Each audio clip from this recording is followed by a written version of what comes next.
السلام عليكم ورحمة الله. بسم الله الرحمن الرحيم. الحمد لله رب العالمين، وصلاة الله وسلامه على سيد المرسلين وإمام المتقين وقائد الغر المحجلين سيدنا محمد وعلى آله وصحبه أجمعين. أما بعد، ni furaha kubwa leo kutana hapa katika mji wa Zanzibar katika masiku matukufu, masiku ya ukumbusho wa Mtume sallallahu alaihi wa sallam, katika msikiti huu wa mabati ambao wamependelea waweke mshirikisha katika ukarimu wao wa mihadhara kama hii. Niendelee kwa kadiri nitakakojaliwa na Mwenyezi Mungu. Hakika muhadhara walonipa wa kueleza albid'a ni muhadhara mrefu sana, sababu ni muhadhara umeleta kutofahamiana kwa urefu baina ya Waislamu, na filhali ni kitu ambacho kipesi sana kufahamiana. Na sababu ya kuleta kutofahamiana ni kile kilma cha albid'a kimeeleweka vipi. Tofauti nyingi katika Uislamu si tofauti ya mantuki, ni tofauti ya kukubali ile mantuki na kuikataa, na tofauti ya mafhumu kuifahamu ile iliyotamkwa imefahamika namna gani. Tofauti zote ima imekubaliwa ile iliyotamkwa au imekataliwa au imefahamika vipi.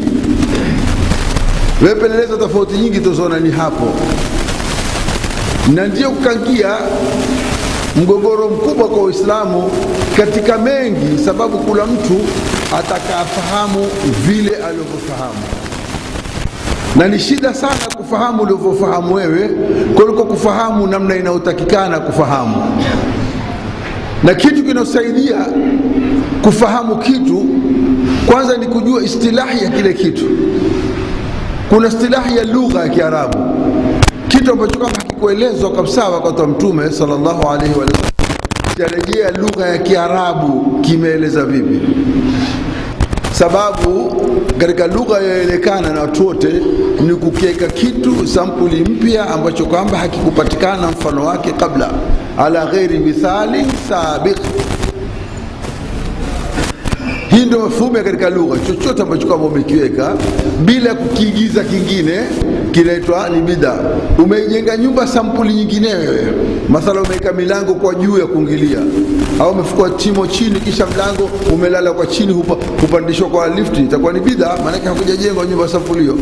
Lakini ukajenga mlango kati ya mlango mkubwa mpana, madirisha makubwa mapana, ukaweka milango mingi, ukaweka milango kidogo, huwa ni shikli tu, sio bid'a. Bid'a mpaka ubadilishe ile inavyotakikana, au ufanye kitu kipya kabisa hakijafanyikana kabisa kitu kama kile, pale kinaitwa bid'a. Hii ndio mafhumu ya karibu ya lugha kwa ufupi. Mafhumu ya bid'a ndani al-Qur'an al-Karim. Qur'an ndio mwongozo wetu. Imeeleza nini bid'a? Imeeleza mahala patatu tutagusia basi katika Qur'ani kwa sababu ya kuchunga wakati. Kwanza, Mwenyezi Mungu mwenyewe alijisifu akasema badi'u samawati wal ardi. Yeye ndio badia, amezieka bila ya mfano mbingu na ardhi. Namna aliomba mbingu Mwenyezi Mungu hakuwekea ramani, hakufikirishiwa afanye namna ile, ameziumba mbingu kwa namna atakao, na mpaka leo mbingu hazijaelekana ni nini na zimekoma wapi na meanzia wapi. Zimeelekea kwa kimaana ya kiumumi tu, kullu ma alaka fa huwa sama, chochote kiko juu yako ni mbingu. Lakini hizo sama hasa ni kitu gani haikajulikani. Sasa Mwenyezi Mungu amekiunga kwa sampuli ya bid'a, hakikuwa na mfano. Ameweka nyota sampuli yake, ameweka majua sampuli yake, amezigawanya vitu sampuli zake. Na katika ajabu ya katika badia ya Mwenyezi Mungu kuna na uhodari. Baada kwa ni badia, ameziwekea mezani kullu shay'in kwa mizani yake. Zile mbingu zimegawanyika kwa sampuli yake, kwa namna yake, hata ili mipangilio yake, namna vitu vinavyokwenda katika mbingu ni vingi sana, haviendi upande mmoja. Vile tuvionavyo sisi ndio tuviona kutoka mashariki kwenda magharibi, na vingi zatoka magharibi kwenda mashariki, kwa sababu sisi tuenda kinyume, tuziona kitu kinyume. Tunaona jua kutoka mashariki kutoka magharibi, jua halendi mahala, liko pale pale. Utaziona nyota zina mashariki kutoka magharibi, kumbe ni mduara wa ule ardhi ndio umetusababisha. Lakini kuna zingine zinatoka huku, zingine zinatoka huku, zingine hazionekani, zingine zinatoka miaka mingi, zingine miaka kidogo, lakini ile mapangilio yake na kuachana kwake na nafasi zake zimewekwa kwa handasia, haizidi haipungui, kila kitu hazigongani, hazikuruzani, haziziwiani. Wasini badia samawati wal ardhi, na ardhi nayo ina vitu kama hivyo. Kuna vitu ambavyo kwamba tutavijua na kuna vitu sivijua. Katika moja al-ardhi ni miti. Mwenyezi Mungu ameweka badia samawati, hakuweka sampuli moja. Ukiona muembe utajua ni muembe, wala hubadiliki, na uko sampuli ya muembe, hauna sampuli nyingine. Ukiona mnazi uko sampuli ya mnazi, ukiona muhogo uko sampuli ya muhogo. Hauwezi siku nyingine ghafla kama muhogo utaleta maembe. Lazima iko vitu kwa sawa. Hii ndio maana Mwenyezi Mungu akajisifu yeye badiu samawati wal ardhi. Hii ndio kipande cha kwanza ndani ya Qur'ani. Kipande cha pili ndani ya Qur'ani ni Mtume sallallahu alaihi wa sallam alipotaka kujisifu na kuonesha kwa kazi yake ni haki, nayo ni haki. Alisema qul ma kuntu bid'an min ar-rusul, mimi sikuwa ni bid'a niliozuliwa katika mitume. Aklia Mtume alikuwa hayupo, akapatikana baada ya kuwa hayupo, na bid'a ni kitu kwa hakipo kisha kapatikana. Lakini kwa sababu amekuja vile vile katika silsila ya mitume na namna iliyopatikana mitume, lazima akubaliwe yeye zaidi kama alikubaliwa mitume waliotangulia. Lakini bid'a hakuwako, baada ya kuwa ni bid'a hakuwako, lakini amefuata vile vile kwa mwendo wa mitume, na ameweka mambo kadha wa kadha mengi zaidi mitume hakuyaweka. Imekuwa ni bid'a mengi. Swala zake sio za mitume wengine, somu zake sio za mitume wengine, hija sio ya mitume wengine. Hata kama mitume amehiji, hawakuhiji kama Mtume Muhammad sallallahu alaihi wasallam. Hata kama ameswali, hawakuswali. Mbona hayakuitwa haya bid'a yote? Kwa sababu haya yamefuata maongozi aliyokuwa na Mwenyezi Mungu. Imejulikana bid'a ikiitafuata maongozi haiitwi bid'a. Ni sharti bid'a ikhalifu, kama tutakueleza aqwali ulama. Aya ya 3 ilitueleza bid'a ndani ya Qur'ani, wa rahbaniyatan ibtada'uha ma katabnaha alayhim illa ibtigha'a ridwanillahi fama ra'awha haqqa ri'ayatiha. Rahbaniya, upadri, urahibu, ibtada'uha, waliuzua tu. Nabii Isa hakuweka upande wa marahibu, hakuweka upande wa mapadri, lakini wao waliuzua. Ma katabnaha alayhim, hatukuandikia, maana hamuna katika vitabu kwa nini fanyeni hivi, mujenge vipi. Lakini walizua kwa nia gani? Illa ibtigha'a ridwanillah, walipozua walikitafuta radhi ya Mwenyezi Mungu. Mwenyezi Mungu akakubalia uzuzi wao kwa sababu watafuta radhi ya Mwenyezi Mungu, lakini aliwakemea kwa mabadiliko yao, akaambia famara auha haqqa riayatiha, hawakuchunga haki ya kuchunga. Makosa yao ni kwa hawakuchunga ule urahibu, si makosa yao ya kuwa wameuzua. Ndivyo walivyosema ulama wa tafsiri. Makosa ni kwa hawakuchunga, si makosa kwa wameuzua. Kwa sababu tumeelewa bid'a ni kukiweka kitu kikiwa kimefuatana na kilikuweko au kitaleta maslaha katika pale. Kaja hadithi wa man ibtada bid'atan dhalalatan. Tizama lugha ya Mtume, sema bid'atan dhalalatan, maana hili dhalala ni atfu bayan, sio mudhafu ilayhi. Bid'atan, bid'a upotevu, si bid'a ya upotevu, bid'a upotevu.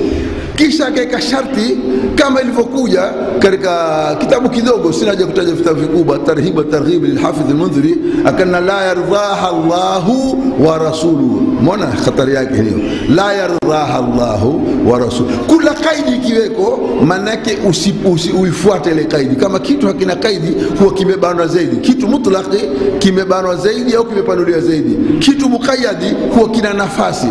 Ikele bid'a dhalalatan, kwanza ni upotevu, bid'a upotevu. Kisha la yardaha Allahu wa rasuluhu, Mungu na mtume hairidhi.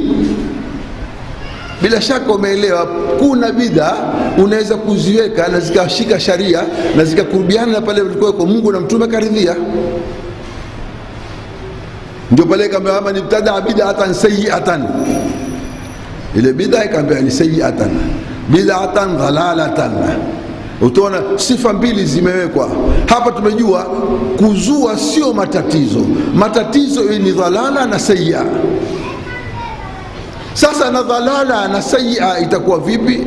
Ni kuongeza kama dini, kama ukwambia wale wengine bid'a ni kuongeza katika dini. La, kuongeza katika dini haiwi ni bid'a. Kuweka kitu kikahalifu mpango wa dini, ndivyo walioelewa ulamai wote. Wa kwanza alioelewa namna hiyo kabla kuingilia masahaba ni Imamu na Shafi'i radhiallahu anhu. Katika manaqib yake alioandika al-Imam al-Baihaqi kwa isnadi iliyo sahihi ya kwa Imam Shafi'i alisema al-bid'atu qisman, bid'a sampuli mbili, mahmudu wa madhmum. Iko ya kushukuriwa na yenye kutukanwa. Imam Shafi'i mwenyewe asema, akatueleza yenye kuhumidiwa ni vipi na yenye kutukanwa ni vipi. Na hii ndio mafhumi alioelewa Imam Shafi'i. Mahmudi ni ambayo kwamba itaambatana na kitabu na sunna na qiyasu sahihi. Madhmumi ni ambayo kwamba itakhalifu hivi tulivyovitaja. Hii ndio mafhumi alielewa Imam Shafi'i. Tunaenda kwa haraka sababu tupate kueleza vifungu vingi kwa haraka.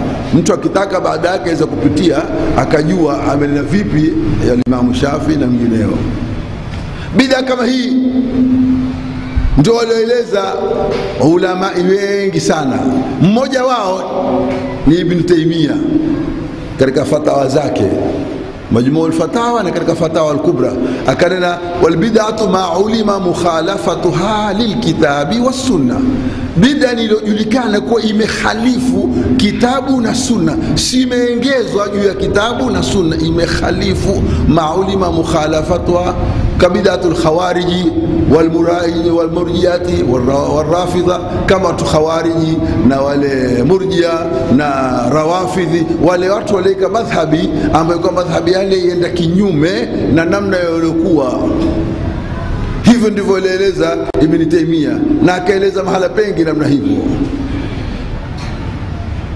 Ibn Abdul Salam sultan ulama Izzuddin ibn Salam, kwa namna alohaki al-Imam an-Nawawi, amesema wal bid'atu tanqasimu ila 5 aqsam. Bid'a ganyika vigawanyo vitano. Akaeleza kuna bid'a ya wajibu, kuna bid'a ya sunna, kuna bid'a ya makruhu, kuna bid'a ya haramu, kuna akaeleza. Kisha akasema hivi vigawanyo ni ile dharura ya kile kitu ambacho kwamba kitaongeza ile. Wa kullu ma yutawassalu bihi ila wajibi fa huwa wajib, wa kullu ma yutawassalu bihi ila sunnatin fa hiya sunna. Jambo lote pale kwamba huwezi kufikia wajibu mpaka liweko jambo kama kile kwa wakati kama ule, linaweza kuwa ni wajibu. Ibn Abdul Salam akazieleza bid'a kwa uzuri sana. Imam Nawawi naye kazisha. Assalamu alaykum wa rahmatullahi tahdhib al-asma' wa sifa wal lughati kwa njia mzuri. Al-Hafidh bin Hajar al-Asqalani katika Hadith Sari muqaddimat Fath al-Bari akasema bid'a viganyo vitatu. Kuna bid'a ambayo kwamba inakubaliwa na kuna bid'a inokataliwa, na kuna bid'a wa ma la wala haikubaliwi haikataliwi. Ikubaliwao ni iliyowafikiana na kitabu na sunna, ikataliwao ni iliyokhalifu kitabu na sunna. Wa ma la wala ni ambayo haikukhalifu wala haikuwafikiana. Kisha kahisharii mambo kama haya. Hizi ndio baadhi ya taarifati za ulamai kwa ufupi kuieleza bid'a. Sasa tuchangue masahaba walielewa nini bid'a. Masahaba walielewa bid'a ni kufanya jambo kama lile litashawishi lile lilokuwako, sio kuongeza katika jambo wala kupunguza, litashawishi. Maana kushawishi ni kulifanya lile jambo litakuwa na picha nyingine, ama kufanya jambo kutilia nguvu lile lilokuwako. Masahaba hawakuliita bid'a, na ndio Mtume sallallahu alaihi wasallam akafungua mlango wazi kwa masahaba wale wakubwa al-khulafa ar-rashidina, akatwambia alaikum bisunnati wa sunnati al-khulafa ar-rashidina al-mahdiyina min ba'di, kamateni sunna yangu na sunna ya khulafa. Sunna yake na sunna ya khulafa, kuna sunna mbili, ya Mtume na al-khulafa ar-rashidina al-mahdiyina min ba'di. Khulafa ar-rashidina ni nani?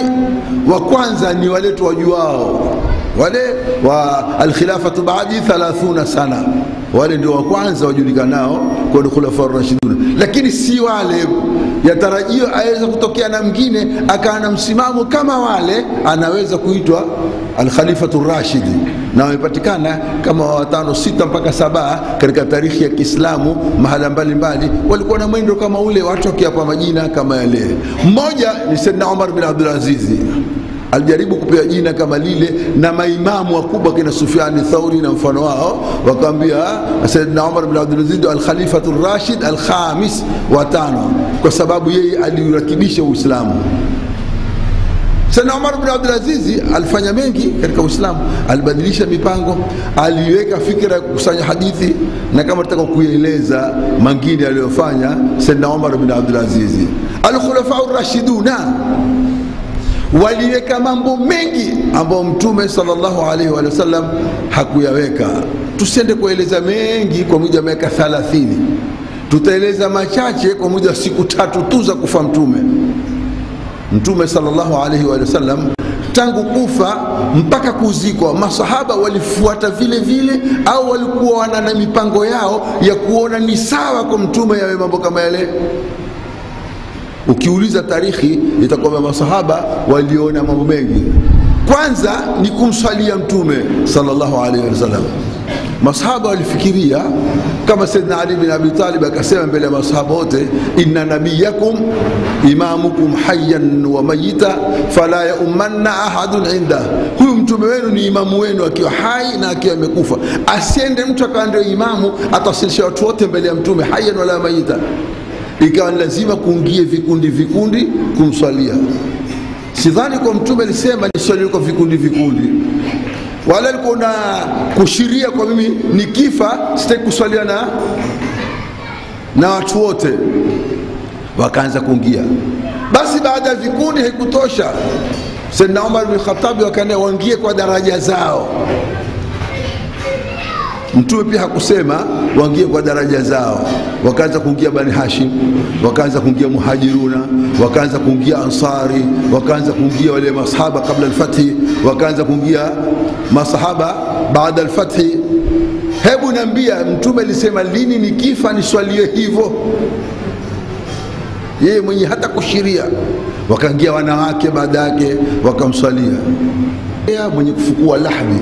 Mtume pale kaja hadithi wa man ibtada, baada yake ikawa Mtume sallallahu alaihi wasallam aliwekwa siku 2 baada ya kufa au siku 3 kwa tofauti ya riwaya.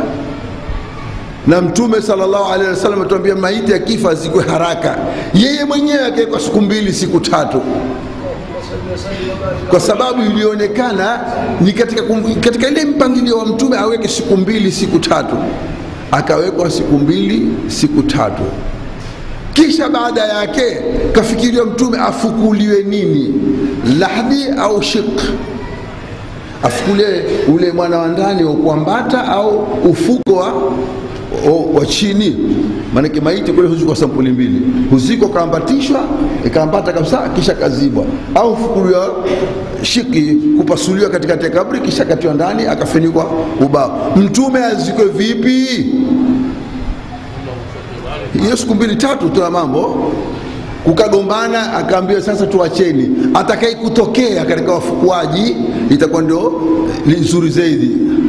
wakaomba dua atokee la kumfurahisha mtume. Mwenye mtume hakusema, hawangaliomba dua ya Rabbi mlete mwenye kumfurahisha mtume. Kwa mwenye mtume sema mimi ziko hivi, kuna haja gani ya dua mbele ya mtume?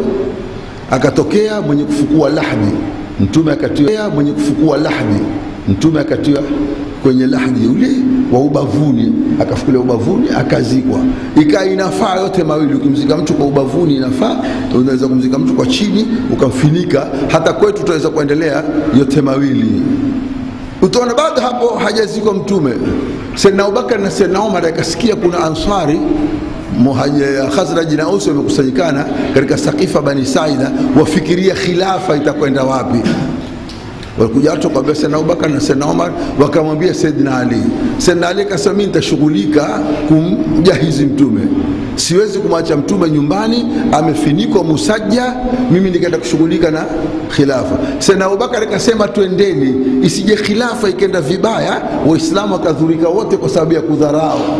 Sababu wakati mwingine jambo hudhuria kisha upinge, kuliko kusema sitokwenda. Na matatizo makubwa yanayopatikana na waislamu huwa kuna jambo la hatari kubwa sana, wale wanaotarajiwa wakasema sisi hatutokwenda, jambo lile likechefuka pengine miaka 100 lisitengee tena, ambao wangalikwenda wewe ukakubaliwa au ukapinga. Siku zote jambo likiweko nenda pinga, ukubaliwe ukataliwe. Sasa likiharibika fulani alikataa, likikubaliwa fulani alitaka, lakini ukisema sitokwenda, kisha jambo likiharibika utombe watu wameharibu, ule haribu ni wewe usiokwenda. Sayyidina Abubakar akaona wende haraka, kampata Sayyidina Umar na Abi Ubaida. Sayyidina Umar akataka kuzungumza yeye, Sayyidina Abubakar akamkataza, akanena yeye. Mazungumzo Sayyidina Abubakar ikafikiana wale watu walikuwa pale Muhajiruna na Ansari wambai Sayyidina Abubakar. Si maana Sayyidina Abubakar kwa ataka khilafa, ni maana alikuwa lazima akamate wakatulie mambo yasiharibike yakachefuka, na yeye akakubaliwa kwa sababu alikubaliwa kuswalisha jamaa, kwa fadhali na khilafa tumachie yeye, haya mambo yaendelee. Wala si maana Sayyidina Abubakar alimpinga Sayyidina Ali. Sayyidina Ali alikuwa nyumbani, wala haikuja ilikuwa wakati kama ule lazima Sayyidina Abubakar ashike. Leo kape mgojeni mpaka Sayyidina Ali, pengine kulitokea fikra na munafikuna wakaharibu. Sayyidina Ali akasikitika kwa haya mambo yamekuwa, yeye ashughulika na mtume, akaachwa peke yake, wakafanya mpango yao mpaka wakamaliza. Hakukasirika kwa Sayyidina Abubakar ameshika khilafa kama nafikiria wengine, sababu Sayyidina Ali kama angalikasirika Sayyidina Abubakar kushika khilafa, angalifanya jeshi kwenda kumpiga Sayyidina Abubakar na angalikuwa na nguvu. Na ile sema kwa Sayyidina Ali watu walibadilikia, ile ni fikra ya wenye tarikhi wana na maropoko yao ambao kwamba wanaozidisha katika tarikhi. Sayyidina Ali na Sayyidina Abubakar, Sayyidina Ali aliliwa na wengi katika jamaa zake na katika Bani Umayya na katika nani. Kwa nini kukubali Bani Taymi leo kutawala? Sayyidina Ali akaambia kuna fitna tunaiogopa, tukifanya mimi kweli najua ni ya haki kama Sayyidina Abubakar, lakini nikisimama mimi kwa ajili ya khilafa leo kutachefuka, itakuwa ni vibaya zaidi. Akaridhia Sayyidina Ali Sayyidina Abubakar aendeshe khilafa, na baada ya muda Sayyidina Ali pamoja kwa Sayyidina Fatima alikuwa na hasira zake kwa baadhi ya masala, Sayyidina Ali akaikubali khilafa Sayyidina Abubakar na akambai kwa khiari yake, sikulazimishwa, pamoja na kuitakidi yeye ni haki kwa na khilafa, lakini ni haki Sayyidina Abubakar akamate. Sasa ile kukutana na masahaba wa Saqifa Bani Said wakajadiliana kabla ya kumzika mtume, ni mtume mwenyewe alisema msinizikeni mpaka mchague khilafa, au wamejizuilia wao masahaba? Iulize tarikhi, iko siku moja mtume alisema nikifa msinizikeni mpaka mfikirie khilafa itakwenda vipi? Hakufanya hivyo. Tutaona hii ni mambo kumeangaliwa masalih ama na kumeangaliwa vipi itakuwa. Akazikwa mtume sallallahu alaihi wasallam, azikwe wapi? Tatizo tena lingine, azikwe Maka, azikwe Baqi, azikwe kwa ammi yake Hamza. Sayyidina Ali akasema la, azikwe hapa alipokufa. Na Sayyidina Abubakar alipokubaliana mtume azikwe pale alipokufa. kuondosha kitandwa, kufungulia kabri, azike pale pale. Akazikwa pale pale. Ikawa bahati mzuri ni nyumba ya Bibi Aisha, akazikwa Mtume sallallahu alaihi wa sallam. Ikawa yeye amezikwa pale alipokuwako, kwa sababu ni nyumba ya Bibi Aisha na ndipo alipokuwako, na nyumba ile ikaringizwa na msikiti, na waliojenga msikiti ni Sayyidina Umar na Sayyidina Uthmani. Hawakufikiria kwa ile kaburi itakuwa katikati ya msikiti na watu wataelekea kaburi kuswali, ili kutokuwa na matatizo. Mtu hafai kuswali kuelekea kaburi, na hii ni swala ya wababaisha wajinga kuliko wenye elimu. Haimkiniki Muislamu yoyote kuswali mahala popote mpaka Al-Kaaba kusiwe na kaburi kati. Ni mahala gani? Popote utakapokuswali, tangu pale uswalipo mpaka kwenye Al-Kaaba kwa katikati hakuna kaburi.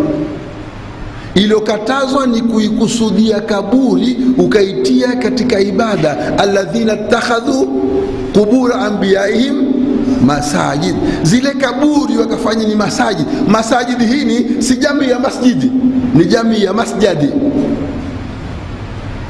Kuna tofauti jamii ya masjidi na masjadi. Maanake hatuwezi kusujudu sisi mpaka tulekee kabri. Sio maanake kabri iko mbele ya msikiti. Ulama wameafikiana kitu chochote kikiweko thulutha dhirai kinaziwia na mbele yake. Hata mtu akapita mbele, hapa msikiti kuna ukuta, sio ukuta huu, hata ukawa ni thulutha dhirai, thuluthi mbili tu dhirai, waweza kupita mbele yake. Bado keka mswala tu, huwa manaki kama kitu kando. Je, kabri iko nje ya msikiti na ukuta, ilikuwaje umeelekea kabri? Pale yategemea nia yako. Mimi na swala yangu haisihi ila nyuma ya kaburi, pale ndio itakhadhu qubur anbiyahim masajida. Na hadithi hii ina maelezo marefu, lakini nataka kuwafahamisha hii hadithi sivyo inaelewa ni watu. Kwa Mayahudi na Manasara walichukua kabri za manabii wakaswalia. Hakuna Nabii Musa, hakuna Myahudi hata mmoja ndiye kuswali kwa Nabii Musa. Nabii Isa yuko mbinguni, aliswaliwa vipi kaburi yake? Ni watu wengine wakiona kaburi ya mtume yoyote wanakwenda kuiswalia ile kaburi ili wapate baraka ya kaburi, kama alivyosema al-Imam al-Baydawi, akaeleza al-Hafidh bin Hajar katika Fath al-Bari, ya kuwa kujengewa msikiti kwenye kaburi ikiwa ni kwa ajili ya ukumbusho na kumheshimu tena mtu haidhuru, ikiwa ni kwa ajili ya ibada na kunini, pale ndio inadhuru. Kuifanya ile kaburi ni ibada, sababu mtume mwenyewe sallallahu alaihi wasallam amezikwa ndani ya msikiti, na hakuna alitoa fikra atolewe kwenye msikiti ila nyuma tu miaka 40 tuko kutoka mmoja Fidhuli akasema mtume atolewe msikitini apelekwe Baqi. Lakini ikawa ni fikra ambayo kwamba haikuiva, sababu Waislamu karni 15 hawakuwa na fikra hiyo. Leo aje mtu mmoja abadilishe fikra Waislamu wote madhhabi yote karni 15? Popote utakapokuswali, tangu pale uswalipo mpaka kwenye Al-Kaaba kwa katikati hakuna kaburi. Iliyokatazwa ni kuikusudia kaburi ukaitia katika ibada. Alladhina takhadhu qubur anbiyaihim masajid, zile kaburi wakafanya ni masajid. Masajid hii ni si jamii ya masjidi, ni jamii ya masjadi. Kuna tofauti jamii ya masjidi na masjadi. Maanake hatuwezi kusujudu sisi mpaka tulekee kabri. Sio maanake kabri iko mbele ya msikiti. Ulama wameafikiana kitu chochote kikiweko thulutha dhirai kinaziwia na mbele yake. Hata mtu akapita mbele, hapa msikiti kuna ukuta, sio ukuta huu, hata ukawa ni thulutha dhirai, thuluthi mbili tu dhirai, waweza kupita mbele yake. Bado keka mswala tu, huwa manaki kama kitu kando. Je, kabri iko nje ya msikiti na ukuta, ilikuwaje umeelekea kabri? Pale yategemea nia yako. Mimi na swala yangu haisihi ila nyuma ya kaburi, pale ndio itakhadhu qubur anbiyahim masajida. Na hadithi hii ina maelezo marefu, lakini nataka kuwafahamisha hii hadithi sivyo inaelewa ni watu. Kwa Mayahudi na Manasara walichukua kabri za manabii wakaswalia. Hakuna Nabii Musa, hakuna Myahudi hata mmoja ndiye kuswali kwa Nabii Musa. Nabii Isa yuko mbinguni, aliswaliwa vipi kaburi yake? Ni watu wengine wakiona kaburi ya mtume yoyote wanakwenda kuiswalia ile kaburi ili wapate baraka ya kaburi, kama alivyosema al-Imam al-Baydawi, akaeleza al-Hafidh bin Hajar katika Fath al-Bari ya kuwa kujengea msikiti kwenye kaburi ikiwa ni kwa ajili ya ukumbusho na kumheshimu tena mtu haidhuru, ikiwa ni kwa ajili ya ibada na kunini, pale ndio inadhuru. Kuifanya ile kaburi ni ibada, sababu Mtume mwenyewe sallallahu alaihi wasallam amezikwa ndani ya msikiti na hakuna alitoa fikra atolewe kwenye msikiti, ila nyuma tu miaka 40 tuko kutoka mmoja Fidhuli akasema Mtume atolewe msikitini apelekwe Baqi, lakini ikawa ni fikra ambayo kwamba haikuiva, sababu Waislamu karni 15 hawakuwa na fikra hiyo. Leo aje mtu mmoja abadilishe fikra Waislamu wote madhhabi yote karni 15? Hapo pia umeelewa ya kwa kabri ya Mtume iko ndani ya msikiti na watu wanaswali mpaka nyuma ya kaburi, hasa ukiswali pale mahala Sufa unaelekea kabri hasa na wanaswali, lakini hakuna kusudi yao kuiswalia kabri. Na lao uko mbali ukakusudia kuiswalia kabri, utakuwa umefanya makosa waiswalia kabri.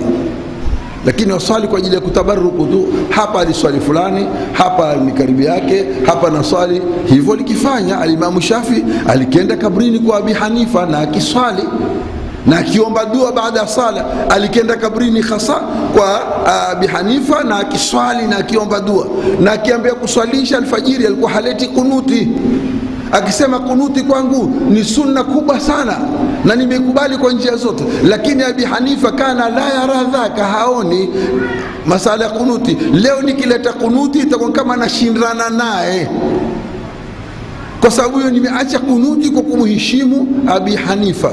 Na hii kuheshimiana ni kitu ambacho kwamba kiko katika dini. Aliacha kunuti kwa sababu ya kumheshimu Abi Hanifa. Kwa nini huleti? Akamba nikitaka nilete na yeye yuko hai, anieleze kwa yafaa nikubali mimi, nimweleze mimi kwa yafaa akubali yeye, anieleze kwa haifai. Na ndio namna ilikuwa wale maimamu wakielezwa sawa sawa walikikubali pale pale. Maana leo Abi Hanifa yuko na Imam Shafi yuko, wakapambana, lazima mmoja angalifuata mmoja. Lakini alipokuwa ni ijtihadi, wala ijtihadu la yunqadhu bil ijtihadi, ijtihadi haiondolewi kwa ijtihadi. Imekuwa Shafi alifuata, amefuata ijtihadi yake na mategemeo yake, na Abi Hanifa amefuata ijtihadi yake na mategemeo yake, na wale wafuasi waweza kufuata ijtihadi yao na mategemeo yao. Simane kwa ni vita. Washau bishay yuzkar, hapa mfano anaeleza Ibn Qayyim al-Jawziyya katika kitabu Ruh na wengineo, kwa Imam Ahmad alipita mahala akamwona Dharir, mtu kipofu asoma juu ya kabri, ameshika Qur'ani asoma mbele ya kabri. Imam Ahmad kwa sababu yeye ni muongozi na huyu mtu ameketi asoma, akamwambia kum ya Dharir, ondoka, nyanyuka, fa innal qira'ata 'inda al-quburi bid'a, kusoma kwenye makaburi ni bid'a. Ule kipofu aliposikia sauti ukali akaondoka. Ule aliofuatana na Imam Ahmadi akaambia Imam Ahmadi, mbona umemuondosha? Akaambia asoma kwenye makaburi. Akaambia wewe Mubashir al-Halabi unamkubali? Akaambia namkubali. Je, nani? Akaambia ni thika. Abdurrahman bin Lajlaji unamkubali? Akaambia nakubali. Vipi? Ni thika. Yake ni mkubali, kana mkubali, ni thika. Hawa wamepokea hadithi kumpokea Abdullah bin Umar kwa isnadi kama hii ya kuwa tusomeni kwenye kabri, kul wallahu, tusomeni kwenye kabri. Imam Ahmad kama sikujua hadithi kama hiyo, ilikuwa imehibu na mimi. Ya Dharir, rudi usome, rudi usome. Akamrejeza akasoma. Madhumuni ni kwa wale masahaba na maimamu walikuwa watafuta haki kadiri ya bidii yao, wala usiweze kusema ya kwa Shafi amekosea, Imam Ahmad amekosea. Dalili zake alionazo hakuliona lile kosa kwa sababu unalo dalili za kumtosha. Alikuwa na dalili za kutosha. Watu maimamu wetu kama alivyotunga kitabu Ibn Taymiyyah Raful Malami anil a'immati al-a'lam, kuondosha lawama kwa maimamu watukufu. Hatungi upande huo, lakini ni mfano tumepiga ya kwa watu wakubwa walikuwa na bid'a. Masahaba walikuwa na Qur'ani ikusanywe. Qur'ani katika lihafi, katika makaratasi, katika magombo tu. Iko Qur'ani yote kamili, lakini haikusanyika kwa uzuri. Wakajadiliana masahaba, kina Sayyidina Abubakar na kina Sayyidina Umar na kina Zaid bin Thabit Kula mmoja akasema awanafalu shay'an lam yafalhu Rasulullah, tutafanya jambo mtume mwenyewe hakufanya. Sikiza lugha hiyo, tutafanya jambo mtume mwenyewe. Jawabu zao wote wanafikiana, huwa khairun, hili ni jambo la khairi. Umeshakuelewa liko jambo la khairi, hata kama mtume hakufanya tunaweza kufanya. Masahaba pale pale wakafikiana ukusanywe mswahafu kwa namna ambayo kwamba ulikusanywa, na zikatafutwa aya mpaka patikana aya mwisho ile lakajakum rasulun kwa Sayyidina Khuzaima bin Thabiti, na aya hii ilikuwako. Wale masahaba wenye aya kama hii walikuwa hawapo pale, si maana aya hiyo alikijua Khuzaima, lakini ilipothibitishwa ilithibitishwa kwa ajili ya Khuzaima tu, kwa sababu shahadatu Khuzaima shahadatu rajulaini, ikaandikwa mswahafu ukahifadhika. Male makaratasi akapewa Sayyidatina Hafsa ya dhibiti. Alipokuja Sayyidina Uthmani akasikia watu wamekhalifiana namna ya kuisoma ile Qur'ani, wanaisoma kwa lugha mbalimbali na sio ile elekeano, akasema iandike tena. Akafanya jamu ya Sayyidina Uthmani, akaukusanya mswahafu kwa namna hii ambayo kwamba tunao, kwa qiraa hizi ambazo kwamba tunazo. Kwa sababu ya qiraa ni sababu ya tofauti ya maandishi, kama alivyoeleza Msuyuti, ziko sababu karibia 10 watu khalifiana katika qiraa. Sayyidina Uthmani kakusanya mswahafu kama ukamkula al-mushafu al-imam, na ndio utumikao na ndio miswahafu yote duniani yategemea mswahafu wa Sayyidina Uthmani bin Affan. Hata ukauona ule kwako iko kama 4-5 ndani ya ulimwengu, ukaenda kuiona utaona vile vile. Wala Sayyidina Ali hakuwa na mswahafu wake, wala Sayyidatina Fatima hakuwa na mswahafu. Ilikuwa lugha, mushafu ni kitabu chenye elimu ya kueleza Qur'ani. Tusikia mushafu Fatima, siko Sayyidina Ali kwa mswahafu wake mwingine atutakuja baada yake, au Sayyidatina Fatima. Hii ni fikra. Sayyidina Ali alikuwa na mswahafu ni huu akitumia, na yeye alikubali na alikiwasomesha watu qiraa 7. Kuna zingine alisomesha Sayyidina Ali, nenda kasome ile kutubu al-qiraa. Amesoma kwa nani? Akasoma kwa Ali. Akasoma kwa nani? Akasoma kwa Ali. Akasoma kwa Abdullah. Atasomesha vipi Sayyidina Ali mswahafu asiokubali? Wala Sayyidina Ali hakuwa na fikra ya kushindana na ndugu zake, alikuwa na fikra kuwaunga ndugu zake na kwa lugha kisasa kuwakosoa, na alikiwaambia wazi kama jambo halitaki yake ni mkubali kana mkubali, ni thika. Hawa wamepokea hadithi kupokea Abdullah bin Umar kwa isnadi kama hii ya kuwa tusomeni kwenye kabri, qul wallahu, tusomeni kwenye kabri.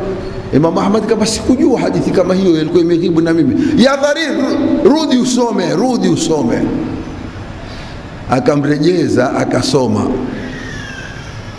Madhumuni ni kwa wale masahaba na maimamu walikuwa watafuta haki kadiri ya bidii yao, wala usiweze kusema ya kwa Shafi amekosea, Imam Ahmad amekosea. Dalili zake alionazo hakuliona lile kosa, kwa sababu unalo dalili za kumtosha. Alikuwa na dalili za kutosha. Wote maimamu wetu kama alivyotunga kitabu Ibn Taymiyyah Raful Malami anil aimmatil a'lam, kuondosha lawama kwa maimamu watukufu. Hatungi upande huo, lakini ni mfano tumepiga yuko watu wakubwa walikuwa na bid'a. Masahaba walikuwa na Qur'ani ikusanywe. Qur'ani katika lihafi, katika makaratasi, katika magombo tu. Iko Qur'ani yote kamili, lakini haikusanyika kwa uzuri. Wakajadiliana masahaba kina Sayyidina Abubakar na kina Sayyidina Umar na kina Zaid bin Thabit. Kula mmoja akasema awanafalu shay'an lam yafalhu Rasulullah, tutafanya jambo mtume mwenyewe hakufanya. Sikiza lugha hiyo, tutafanya jambo mtume mwenyewe. Jawabu zao wote wanafikiana, huwa khairun, hili ni jambo la khairi. Umeshakuelewa liko jambo la khairi, hata kama mtume hakufanya tunaweza kufanya. Masahaba pale pale wakafikiana ukusanywe mswahafu kwa namna ambayo kwamba ulikusanywa, na zikatafutwa aya mpaka patikana aya mwisho ile lakajakum rasulun kwa Sayyidina Khuzaima bin Thabiti, na aya hii ilikuwako. Wale masahaba wenye aya kama hii walikuwa hawapo pale, si maana aya hiyo alikijua Khuzaima, lakini ilipothibitishwa ilithibitishwa kwa ajili ya Khuzaima tu, kwa sababu shahadatu Khuzaima shahadatu rajulaini, ikaandikwa msahafu ukahifadhika, male makaratasi akapewa Sayyidatina Hafsa ya dhibiti.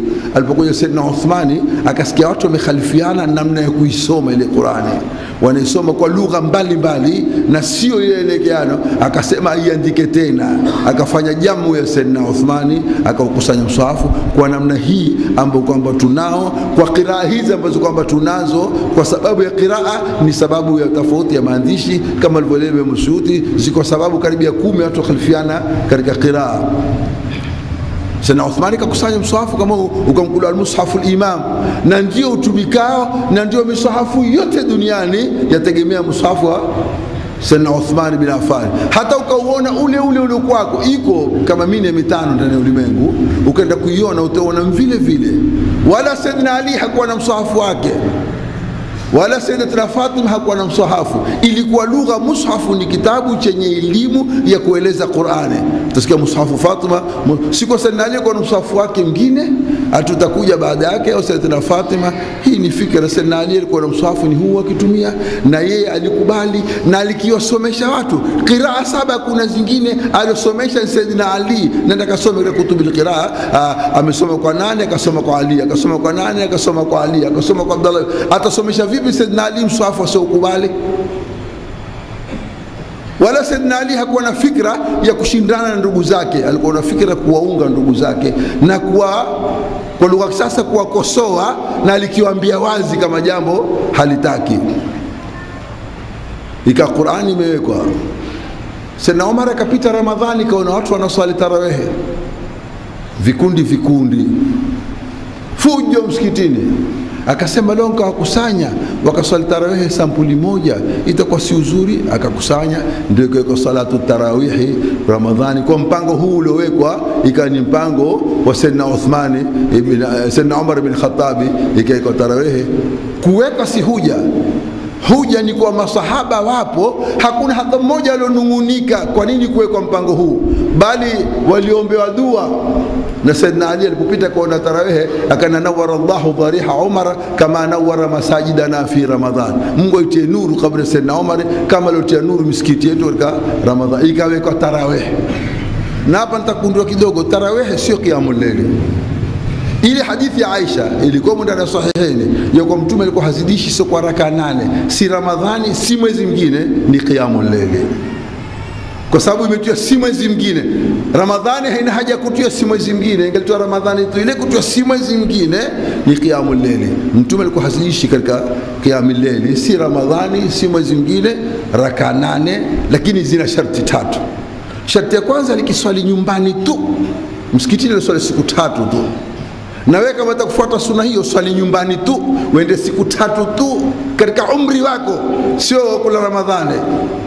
Au panua kula Ramadhani uende siku 3 msikitini, ama kusoma na khitma ukasoma na siku raka 8 pale, hiyo umefikiria ni uzuri, lakini sio mpango wa mtume wala sio wa Sayyidina Uthmani. Tarawih kitu mbali na qiyamul layl ni kitu mbali, na unaweza kukusanya ukaswali tarawih kama kaida ya Sayyidina Umar bin Khattab iliyokubaliwa na masahaba wakubwa, ni kina Sayyidina Ali na kina Sayyidina Uthmani na kina Abdullah bin Mas'ud na kina Abi Dharr, na hao wote ni wakali. Abi Dharr hana mchezo, Abdullah bin Mas'ud hana mchezo, Ubay bin Ka'b hana mchezo, wakakubali swali tarawih. Hutaki swali qiyamul layl, hutaki swali raka 2 man kama fi Ramadhan, ama kelele kwa haifai mpaka toka wakahama misikiti. Ile ni kuonesha sisi Waislamu hatutoelewana kwa madogo, ndio tukaonewa kwa makubwa. Kwa madogo hatuelewani, tukaonewa kwa makubwa. Wala usimzilie mtu, araita alladhi yanha abdan idha salla. Mtu ameingia ameswali, utamkataza wewe? Mswali raka 2 na swali kama alivyosema Ibn Taymiyyah, tarawih Sayyidina Umar ni 20, na ilikuja hadithi raka 8, na mwenye kuswali 30 na mwenye kuswali zaidi anaweza. Wala mtu hangiliwi katika ibada ambayo kwamba ipo kwa kuwa ameongeza baada ya kumalizika ile ambayo kwamba ipo, kwa sababu utakuswali 20, watakuswali 36, watakuswali 8, watakuswali 12. Almuhimu ujue zile za mtume ni zipi na zile ulioongeza mwenyewe ni zipi. Hadi masala tumependa kueleza. Tarawih ikabakia mpaka leo, na mpaka leo Al-Haramani Sharifani wanaswali raka 20 mpaka mwaka huu. Sijui kama mwakani utabadilisha. lakini ukifungua na swali raka 20 atake kuekisha baada yake unaweka qiyamul layli baada nisfu layli 20 mapema na qiyamul layli. Ukitaka utaswali 10, utakusali 8 utaswali, na wengine baada ya 8 watoka, wengine baada ya 20. Hasi masala ya kugombana mpaka watu kwa msikiti hawapitani tena. Hiyo ndio mpango wa masahaba na mengi waliofanya masahaba. Dua kadha kadha waliziongeza, fikra kadha kadha waliongeza. Sayyidina Ali alipopambana na jeshi, Abdullah bin Abbas akaweka dua katika sala, katika khutba, akiombea Mwenyezi Mungu ampe Sayyidina Ali ushindi. Mwenyezi Mungu akiomba dua mpaka ndani ya sala. Masahaba likiombea na dua kama katika Musnad Imam Ahmad, mpaka ndani ya sala wakiombea watu kwa majina, Mwenyezi Mungu mnusuru fulani, Mwenyezi Mungu. Sasa ile mambo ambayo kwamba hayakuzidisha, hayakupunguza, kitu ambacho kwamba hakifai ni lile lilowekwa ukalibadilisha likawa lingine. Alfajiri imewekwa raka 2, ukasema alfajiri wakati wake ni mpana zaidi kuliko magharibi. Kwa nini magharibi kwa raka 3, alfajiri kwa raka 2? Afadhali magharibi tufanye raka 6, alfajiri tufanye raka 6. Ile ni bid'a. Mtu mwenyewe ajua sababu kuweka raka 2. Tumewekwa juma raka 2, ukasema juma raka 2 kidogo, watu wengi bwana. Dhuhuri ya kimya raka 4, juma watu wengi swali raka 2, tutaswali 8. Ile tambia ni bid'a. Mtu mwenyewe ajua raka 2, ajua raka 3, ajua raka 4. Ni lazima tufuate vile vile. Tuweza kurirefusha kwa kuridhiana, tuweza kuzipunguza kwa kuridhiana, na ni sunna tufuate ule mpango wa Mtume sallallahu alaihi wasallam. Hasi mambo kupigana kelele. Kuna mambo mengine watu hutukuana, kama Muhammad Abdul Wahhabi, fikra zake 2 alizungumza. Leo angalikuwa watu hutumia kwa hakuna vita. Fikra ya kwanza alisema, mimi madhhabi yangu sipiji bismillah katika sala, sileti kunuti, lakini nikienda mahala watu wapija bismillah na waleta kunuti, na mimi napija na naleta kunuti, sababu nisitie mfarakano baina ya Waislamu. Hii maneno Muhammad Abdul Wahhab katika kitabu chake cha fiqh amezungumza, na kitabu chake cha barua yake aliandikia barua. Kile kitabu katika Muhammad Abdul Wahhab cha Abdul Ghaffur Attar kilichochapishwa na Khalid bin Abdul Aziz, kimeandika fa ma'lumukum anna man amila bimadhhabihi fi mahali wilayatihi la yunkaru alayhi. Mtu akatumia madhhabi yake pale pale mahala kwao, msikiti huo julikana madhhabi yake na tarika yake na mwendo wake, wakatumia wenyewe ndani msikiti wao, la yunkaru alayhi, hayapingwi watu wale. Wewe hupendi, nenda kule kwenye madhhabi yako katika mtaa wao, lakini huku aache watu waendeshe ili Waislamu wapate kwa wamoja. Leo utakwenda msikiti wa watu wana madhhabi yao, wana mipangilio yao, kwa sababu wewe hukukubali, ima kwa dalili au pasina dalili, wawe lazima wabadilishe mpango kwa sababu kukuridhia wewe. Si maana si dikteta wewe. Kwa nini usiwasamehe katika wale walikubali? Kisha kwa nini wale wengine wakisema ulama ukawakubali, hawa wengine wakisema ulama ukawakataa? Kama alizungumza mwanachuoni mmoja wa Najdi, akamwambia katika ajabu, utamwona mtu akisema neno Ibn Taymiyyah, Ibn Qayyim, hakuna nakdi, lakini akizungumza An-Nawawi, akazungumza Ibn Abdul Salami, akazungumza Ghazali, hawa mpaka watizame maneno yao. Kwani wale si wanazuoni na wale si wanazuoni? Kwani wale sikupata na hawa sikupata? Wale sikukosa na wale sikukosa? Kwa nini huwe na insafi ukaangalia lile kosa ukalirekebisha na lile sawa ukaliacha hata lika limesemwa na nani? Bid'a watu wamepawaika sana kuieleza bid'a, lakini Ibn Taymiyyah akatuambia wa ma sannahu salafu fa huwa sunnatun aidha, jambo wa ma ra'ahu salafu fa huwa sunnatun aidha. Katika Majmu' al-Fatawa, jambo kama salafu ameliona linaitwa ni sunna. Na Ibn Qayyim al-Jawziyya kaeleza kuna mambo kadha kadha yafanyika na salafu ameyakubali, mambo kama yale yaendelea, na ndio wakawa hutegemea ulamai. Hapa tumeelewa mafumo ya bid'a bila kueleza mifano ya bid'a. Kuna mambo mengine si bid'a kabisa, lakini watu wameatia bid'a kwa sababu hawayataki. Tapa mfano mambo mawili au matatu. Jambo la kwanza ni masala talqin ya maiti, kwamba ni bid'a.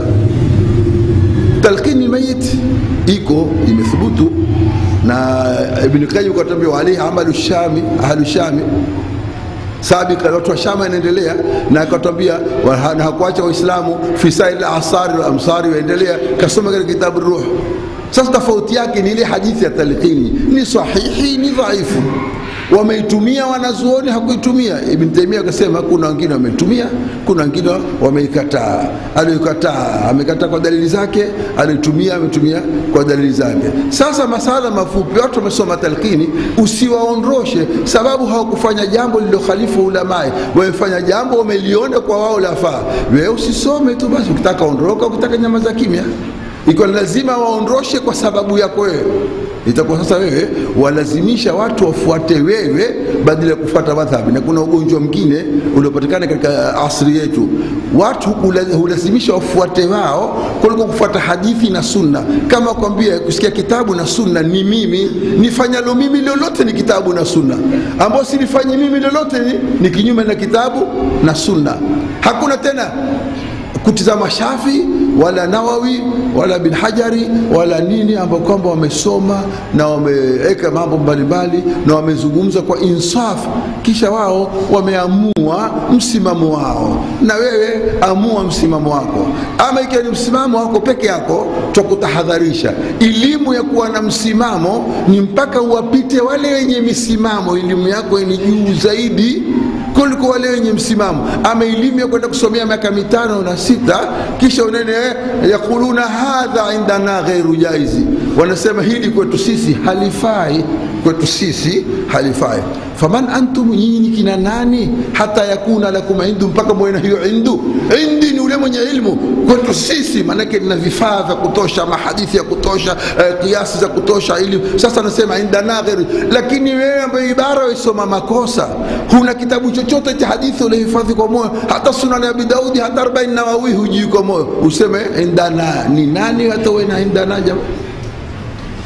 Indana atakuwa na 100 hadithi. Indana ujue ila hadithi, indana ujue isnadi, indana ujue mustalah hadithi, ujue riwaya na diraya. Hapo ndo usema indana. Lakini wewe wasema indana, ni nani wewe? Faman antum hata yakuna lakum indu, wewe ni kina nani nyinyi hata mwena indu?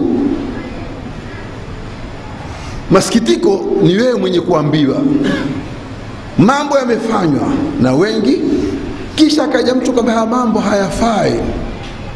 Ukimwambia lakini Imam Shafi amekubali, asema kwani Shafi nani? Shafi ni mtu tuweza kukosa na kupata, kwa sababu Shafi mwenyewe amesema idha sahha alhadith huwa madhhabi, kisi hadithi ni madhhabi yangu. Suala Shafi ni nani aweza kukosa? Ni kalimatu haqi urida bihi batil, ni kilima cha kweli imebadilika batil. Shafi aliposema alinyamaziwa na watu au walimfuata? Waliomfuata walikuwa ni wajinga, ni ulamai. Imam Shafi alifuatwa na ulamai wa pande zote,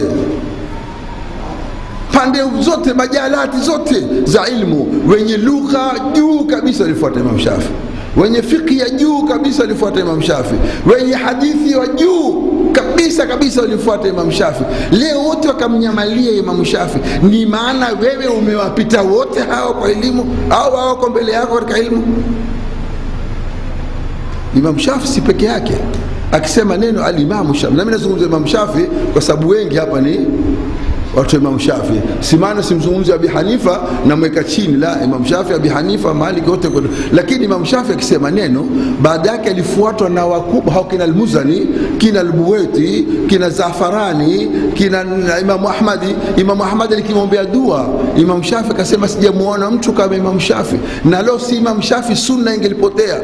Imam Ahmadi katika hadithi walikuwa ni madhhabi yao hasa, kina Imam an-Nasai, kina Khatib al-Baghdadi, kina Ibn Habbani, kina Abu Hatim, kina al-Bayhaqi, kina al-Hakimi, kina naweza kutaja watu 10,000 maimamu wa hadithi. Hadithi zao ndo tutegemeazo, walikifuata nani? Imam Shafi. Mwisho ni Ibn Hajar al-Asqalani ambaye kwamba baada yake yeye hakupatikana kama yeye, na kabla yake yeye si adabu kusema ameshinda kabla, lakini tuweza kusema pia, lakini si adabu. Yeye pia alikuwa madhhabi yake nani? Ni Shafi.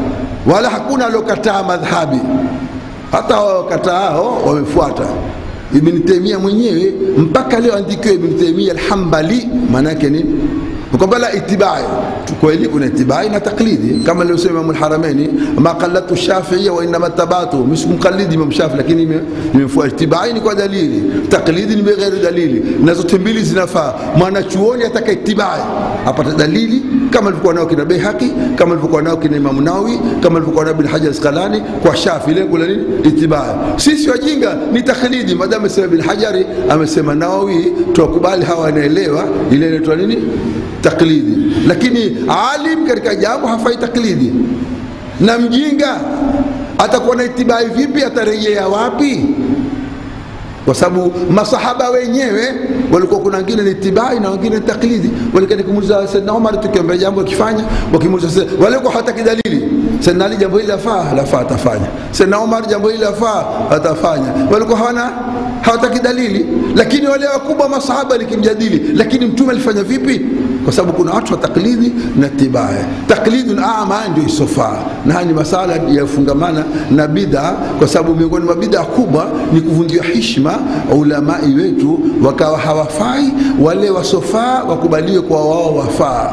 Tuwatupe kina Imam Nawawi, kina Imam Rafi'i, Qawi, kina Suyuti, tuwatie shimoni. Wote hawajui kabisa, maskini. Huyu amekwenda kusoma miaka 5, amekuja akitoa khutba mpaka andike kartasini, leo awe ndio muongozi, tumfuate. Hii ndio mafumu ya bid'a kwa ufupi. Mambo yalozuliwa ni mengi. Tukimaliza, kwa sababu siwezi kuendelea sana kwa sababu tuna shughuli leo, utaambia kuna maulidi. Maulidi yatiwa katika kismu cha bid'a.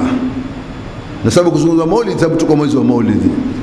Maulidi yaingia katika kismu ya bid'a au hayaingii? Swala ni hiyo. Maulid kwa majumui yake tuweza kuita katika bid'a, kama utakapokuita bid'a nahwu na balagha na mustalah alhadithi na usul alfiqh. Namna ile zisomeshwazo masahaba hawakusomesha, walikuwa wazijua tu bila ya kusoma, bila ya kusomesha. Zilipokuwa zitakupotea ndio zikawekwa majina: mustalahi, usuli, balagha, tauhidi, sijui nini, lugha, asrar lugha, ishtiqaqi. Lakini masahaba walikizitumia bila ya kujua, na walikipata. Je, mtu ajua dawa bila ya kutumia, na atumia dawa na akawaponesha watu bila ya kujua, utampenda upe?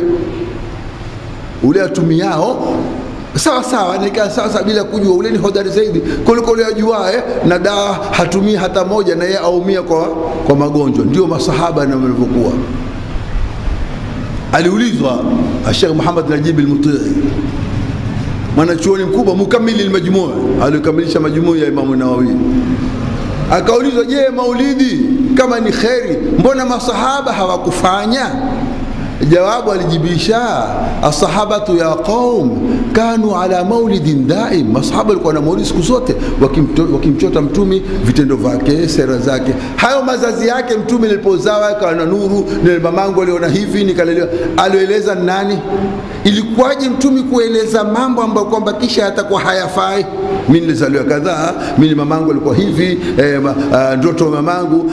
Yale mambo ya maulidi yote walioeleza ni mtume mwenyewe, na wale masahaba waliona mazazi. Mtume mwenyewe akaeleza na hakuwakataza wale kina Shafai na kimsielezeni mambo kama haya, sababu yatazua bid'a siku za mbele. Yakielezwa na watu wakieleza mbele yake mtume, kwa sababu maulidi asahaba kanu ala maulidin daim.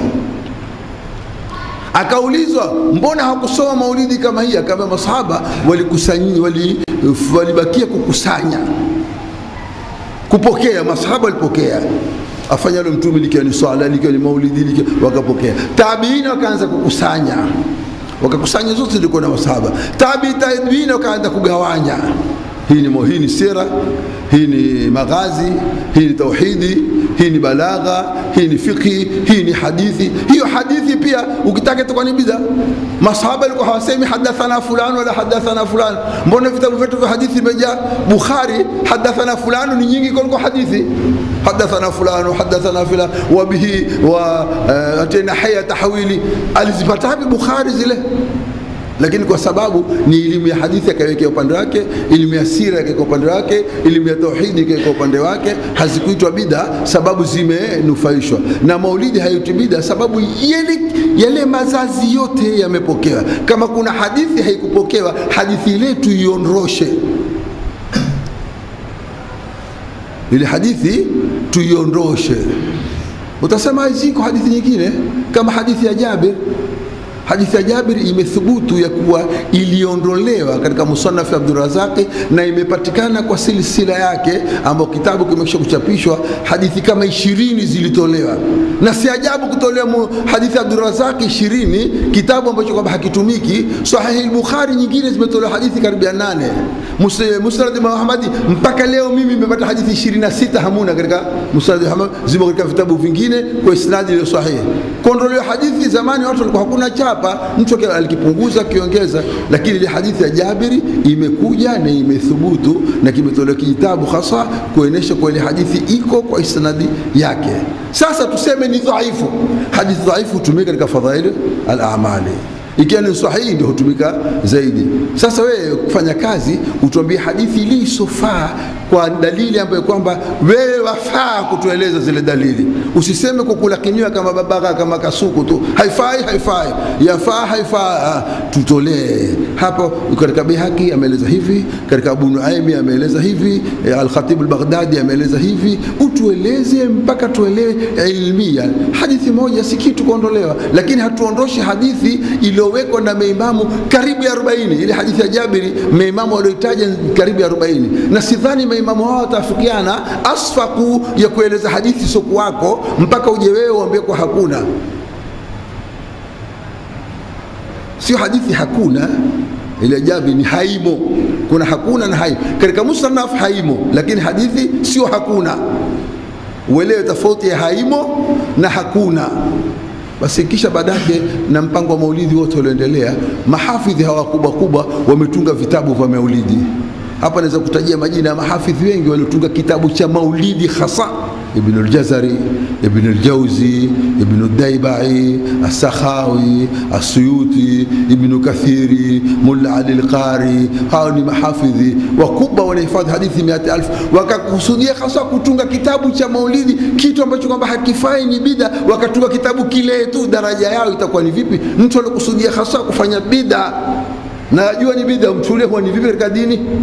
Wakatunga vitabu vya maulidi, viko vingi sana. Ni maana kuwa imethubutu huko kitu yataka kitungiwe hasa na kibakie kwa sababu ni kitu. Sasa kama wewe hujaelewa maulidi, hatukwambia usome maulidi, tukwambia uwasamehe wasoma wa maulidi. Uwasamehe wasomao maulidi mpaka itakapokufunuka ya kwa hiki kitu kinaweza kusoma na yafanywa kwenye maulidi yote. Kama hujaelewa, wasamehe, usiwatusi, usiwadharau. Wenyewe walikhalifiana maimamu hata katika swala. Bismillah wengine ni wajibu, wengine ni kwa jahri, wengine kwa israri, wengine isipigwe kabisa bismillah, lakini walikiswali pamoja, walikuwa hawana utesi. Apiga bismillah, walikiswali pamoja, asopiga walikiswali pamoja, walikisameheana, na filhali ajua mimi nimsamehe huyu, tutakuwa ni uzuri. Haya ndio maneno kwa ufupi niloweza kueleza katika bid'a, na maneno haya ni marefu sana. Leo nataka kuupanua huu muhadhara na kupiga mfano, tutaendelea kwa masaa mengi. Nitakoma hapa, nimeambia nitoe kama dakika 10 robo saa ya mtu kama una swala lililotalakiana na maudhui tujibishe inshallah. Saa 2:30 sawa tuweze kuswalisha tukawahi shughuli tuliyojia, pamoja na kuwashukuru ala husni istimaikum. Na hii maksudi yetu, wama uridu ila al-islah mastata'tu wama tawfiqi illa billahi alayhi tawakkaltu wa ilayhi unib. Wassalamu alaykum wa rahmatullahi wa barakatuh.